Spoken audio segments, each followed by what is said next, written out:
میری عمر 16 سال تھی جب میرے والد نے میری شادی اپنے ایک رشتہ دار کے بیٹے سے کر دی۔ میرے والد ایک محنت کش تھے اور ہمارا خاندان بھی ایسا ہی تھا۔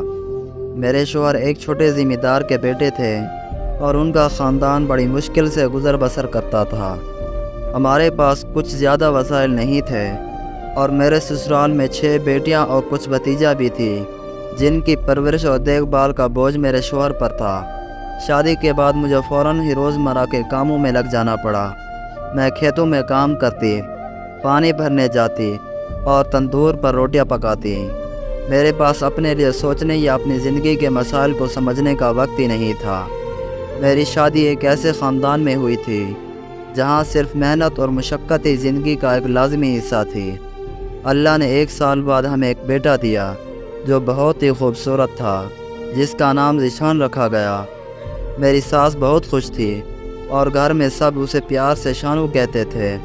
ابھی 1 سال کا ہی تھا کہ ایک روز ایک عجیب حادثہ پیش آیا۔ میں پانی بھرنے کے لیے کنویں پر گئی تھی کہ دلاور خان وہاں آیا۔ میں اسے جانتی تھی کیونکہ وہ پہلے بھی ہمارے گھر مہمان بن کر آ چکا تھا۔ دلاور خان ایک بڑا زمیندار تھا۔ اس کی نظر مجھ پر پڑی تو اس نے مجھے اپنے ساتھ چلنے کو کہا۔ میں حیران اور خوف زدہ تھی مگر کچھ نہ کر سکی۔ اس نے مجھے اپنی گاڑی میں بٹھا لیا اور اس کے بعد میری زندگی کا رخ ہی بدل گیا۔ دلاور خان مجھے اپنے گھر لے گیا اور کچھ دن بعد مجھ سے شادی کر لی۔ اس نے میری پہلی شادی کو ختم کروا کر مجھے اپنے نکاح میں لے لیا۔ اس نے مجھے اپنی بیوی بنا کر اپنی زندگی کا حصہ بنا لیا۔ میں اس کے عیش و آرام میں ڈوب گئی اور اپنی پہلی زندگی کو تقریباً بھول گئی تھی۔ دلاور خان نے میری زندگی میں بہت سی آسائشیں اور آرام دیے مگر میرے دل میں اپنے پہلے بیٹے ذیشان کی یاد ہمیشہ زندہ رہی۔ میں دلاور خان کے 5 بیٹوں کی ماں بنی مگر ذیشان کی یاد مجھے ہمیشہ ستاتی تھی۔ میں نے دلاور خان کے گھر میں بہت خوشی اور سکون پایا مگر ذیشان کی محبت اور اس سے دوری کا غم میرے دل سے کبھی نہیں نکلا۔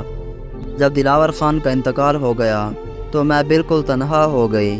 میرے 5 بیٹے اپنی اپنی زندگی میں مصروف ہو گئے اور مجھے نظر انداز کرنے لگے۔